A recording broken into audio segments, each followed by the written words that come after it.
সাপ্তাহিক ছুটি এবং বড়দিন সব মিলিয়ে কক্সবাজারে কিন্তু আজকে লোকে লোকারণ্য, কোনো হোটেল মোটেল জোনে কোনো কক্ষ খালি নেই এবং আগামী 1 তারিখ পর্যন্ত আশা করি এই ধরনের দলটা অব্যাহত থাকবে। এবং যারা কক্সবাজার আসবেন তারা অবশ্যই হোটেল বুকিং দিয়ে আসতে হবে এবং তথ্য জেনে আসতে হবে, না হলে কক্সবাজারে এসে অতিরিক্ত দামে হোটেল এবং খাবার সবকিছু মিলিয়ে পরিবার পরিজনে হয়রানির মুখে পড়তে হবে। তাই আমরা হোটেল মালিক, রেস্টুরেন্ট এবং অ্যাসোসিয়েশনের পক্ষ থেকে পর্যটকদের প্রতি আহ্বান হলো যেন তারা অনলাইনে বুকিং দিয়ে এবং আগে অগ্রিম বুকিং দিয়ে যেন কক্সবাজারে আসে।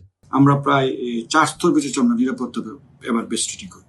এক স্তরে হলো গিয়ে আমাদের ফুড পেট্রোলিং থাকবে, কার পেট্রোলিং, মোটর বাইক পেট্রোলিং থাকবে, তারপর গোয়েন্দা টিম থাকবে, আমাদের নারী গোয়েন্দা টিম থাকবে, শিশু উদ্ধার টিম থাকবে। পানিতে যেনারা যেন পড়ে না যায় সেখানে ইমার্জেন্সি লাইফ গার্ডের সহায়তায় যেন সেখানে ব্যবস্থা নিতে পারে সেই জায়গাটাই থাকবে।